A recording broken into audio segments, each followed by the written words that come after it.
Fellas, Donald Trump at it again. He's not playing. He's coming very, very strong. Very, very strong. Some people may think that he's doing that for America. Some people feel like he's being a bully, like a real bully. Well, Donald Trump has issued a threat to South Africa, saying he's going to cut aid from South Africa if they do take land from white people. Things are happening in South Africa. The leadership is doing some terrible things, horrible things. So that's under investigation right now. We'll make a determination. And until such time as we find out what South Africa is doing, they're taking away land, they're confiscating land, and actually they're doing things that are perhaps far worse than that. What's up, everybody? I hope you're doing good. It's a beautiful day. Thank you very much for stopping by. You are appreciated. Let's go. Okay, so Donald Trump is this man. You know him, right? This is Donald Trump. Now, he said on his social media platform, because he owns one, it's called Truth. So Donald Trump said on Truth that I will be cutting off all future funding to South Africa until a full investigation in this situation is completed. Cutting off all funding to South Africa. Why? Why is that? So he clarified saying South Africa is taking land from white people. Okay. White people own about 72% of land in South Africa, and South Africa is moving in a way to take back the land that's owned by white people. And Donald Trump said if this continues, they're going to cut off all form of aid to South Africa. Now, I think this is very interesting, fellas. I think this is something we need to look into, okay? He says we'll make determination until such time comes. We're under investigation right now. We need to find out what South Africa is doing. They are taking away land and confiscating land, and actually they are doing things that are perhaps far worse than that. So Donald Trump is saying do not take land from white people. He didn't use the word white people.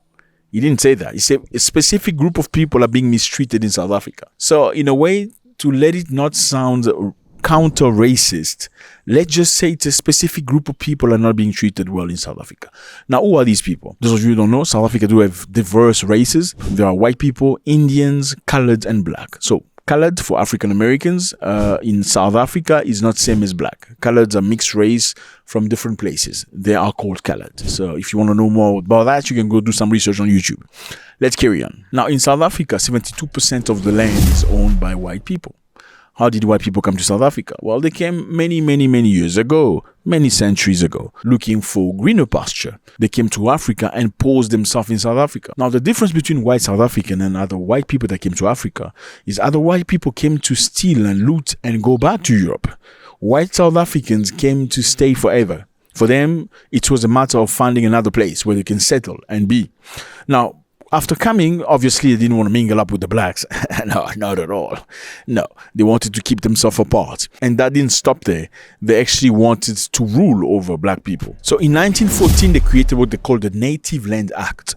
The Native Land Act, simply put, it's just that, okay, we're going to own the land. You're not owning the land anymore as black people, okay? You can only own 8% of the land that was given to you by your ancestors. We have come from Europe. We're going to take the rest of it. So if you want, you can work for me, you can make some money or whatever, so you can survive. For the rest, it's ours. And that sets up what later on was called apartheid, the separation, the discriminatory system that put white people above of black people in 1948, where blacks and whites could mingle together. They couldn't drink water from the same water fountain. They couldn't go to the same restaurant. They couldn't sleep in the same hotels. They couldn't date each other. Imagine not dating each other, but you're looking at one another. Oh my God. Yes, they couldn't be with one another's space like that. White in front, blacks behind. Blacks would stay in far away places, those shacks and funny looking houses.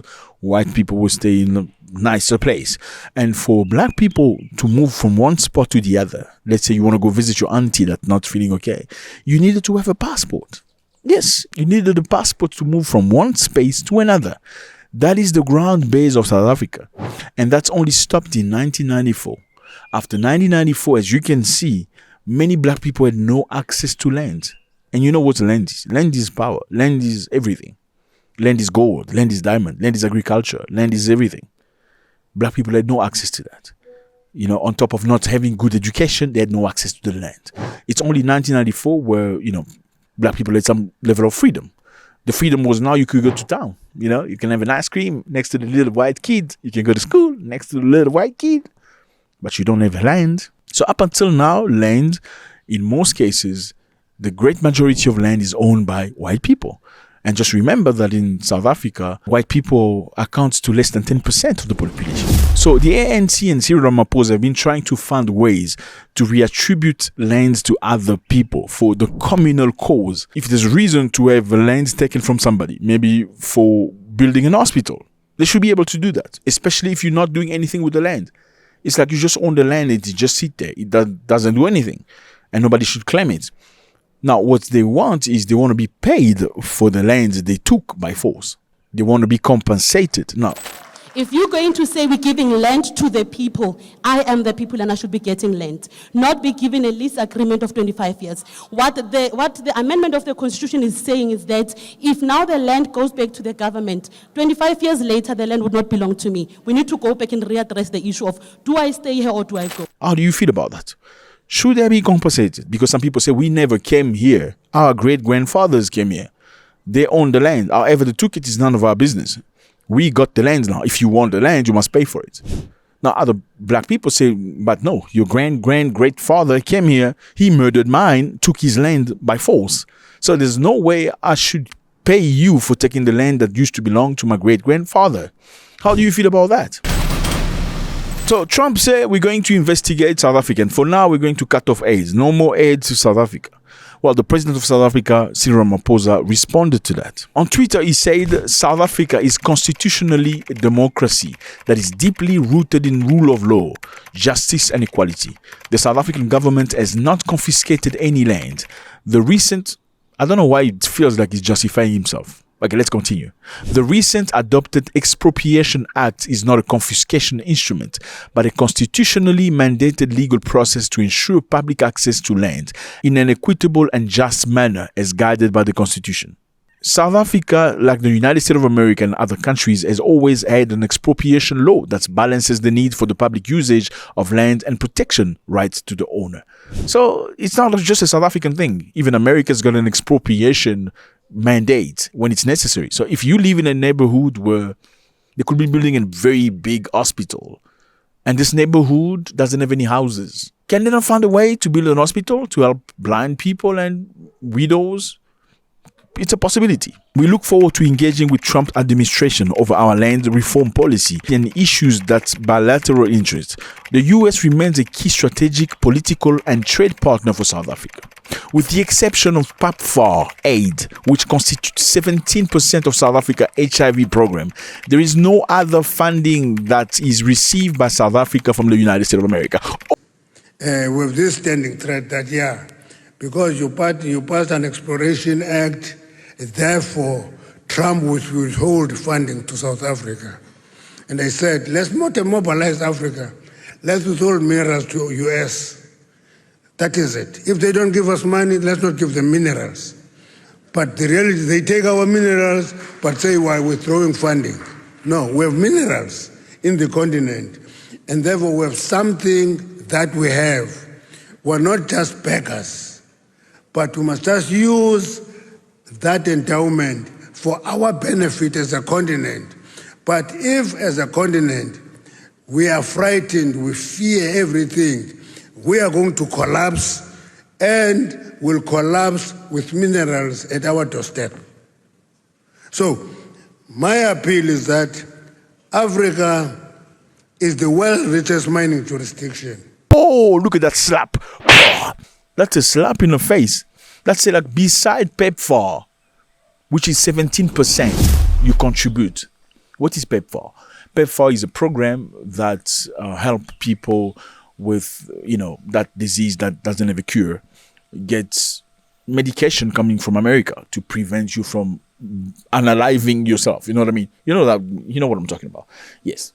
So PEPFAR is a program that sends to Africans, helping them combat or at least, survive and live and stuff like that. Now, South Africa has its own program, but PEPFAR provides 17% of the entire medical program that South Africa has. So everybody that has HI, needs to have access to medication to survive. And as you know, South Africa is one of the highest level of HIVs in the world. No doubt about that. Therefore, for some reason, they still get aid from America. And President Cyril Ramaphosa just reminded Donald Trump, like, listen, beside PEPFAR, which you contribute 17%, there's nothing more we get from you. So those threats that you bring in across, like we're going to cut aid, like you've been doing for all these other countries, is not really valid for us. And Mr. Ramaphosa explained, saying the new land allows expropriation without compensation only in circumstances where it is just and equitable for the public interest to do so. So only for the public interest. This includes if a property, listen to this, is not being used and there is no intention to either develop or make money from it, or it poses a risk to people. So if the property is not being used, it's been taken since 1913, but it's not being used, and there's no intention to develop it, can't the government take it back? Now, apparently for Donald Trump, that is unacceptable. The United States says they allocated about $440 million in assistance to South Africa in 2023. According to US government data, they allocated $440 million. So we don't know how they allocated that. Is that part of the 17% that Mr. Ramaphosa is speaking about? I don't know. So in other words, this is the situation, fellas. So Elon Musk reacted to Cyril Ramaphosa's tweet. He said, why do you have open racist ownership laws? Interesting. Elon Musk is an advisor to Donald Trump right now. Does this make you feel like this idea was imparted by Elon Musk to Donald Trump? Let me know how you feel about that. South Africa doesn't want to see itself in the position of Zimbabwe. You know what happened in Zimbabwe? In Zimbabwe many years ago, there was a president named Robert Mugabe. When Robert Mugabe came into power, he found the majority of the land being owned by white British people. Okay, British people colonized Zimbabwe. They owned the land. They were mostly farmers and stuff. So they produced the good and the food and the potatoes and tomatoes, and black people only ate, only consumed. Mugabe came into power and said, no. We cannot continue like this. Okay, we need to expropriate the land without compensation. We need to take some land from you and allocate the land to the black people so we can balance. You can't just be you having all the land while we have nothing. Getting land from them, and that's all. They're not being hounded out of the country. Not at all. They're being hounded off their land. Not of their land. It's not theirs. Our land. Even though they bought it with the certificates of approval from the government? But haven't you heard of the Lancaster House discussions and the agreement with the British government? Because they are British settlers. Originally they have been British settlers. And we agreed at Lancaster House that there would be land reform. Well, he did that by force. He took land from many of the white people. And many of them crossed, they traversed and went to South Africa, reallocated and sat there. Now, America and some European countries, including British, sanctioned Zimbabwe. So Zimbabwe could not export, they could not import, they couldn't cooperate or deal with any other country, and it became very difficult. There was inflation and people needed so much money to buy a piece of bread. Look at so much money. This is the Zimbabwean money you needed to buy one piece of bread. That's how difficult it became. So there was one problem here. Problem number one was Zimbabweans couldn't manage these farms, okay? They mismanaged it. They didn't know. They were not prepared.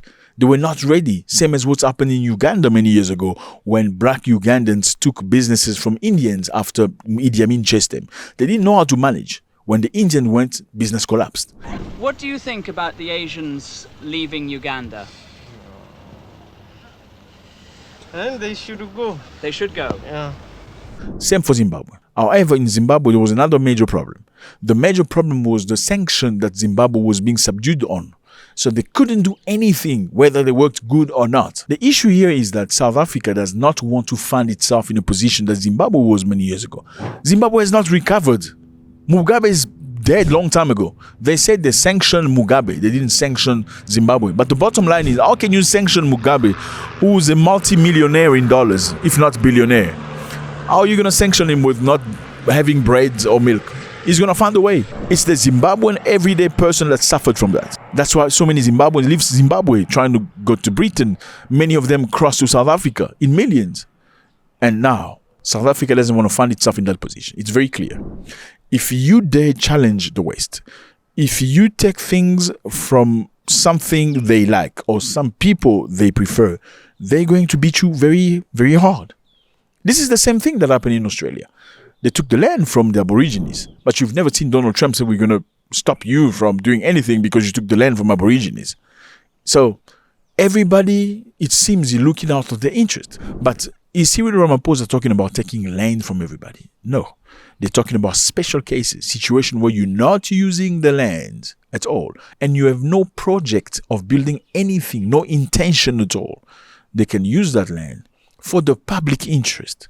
Now Trump says, no, we are looking into you. In the meantime, we're going to block all aid. How do you feel South Africa should react to this? Do you feel the South African president tweet felt like him justifying himself by saying the South African government has not confiscated any land? Or do you feel it's a clarification that was necessary? Do you feel like the white people of South Africa own too much land, 72%, and should give some of it to the black people? Or do you feel like white South Africans are doing a tremendous job when it comes to agriculture, food, and that is why South Africans don't want to leave South Africa going to another country, because they have food every single day on their plate, and they should not be pressed and let things be the way they are? Let me know how you feel about this. It's always a great pleasure. God bless.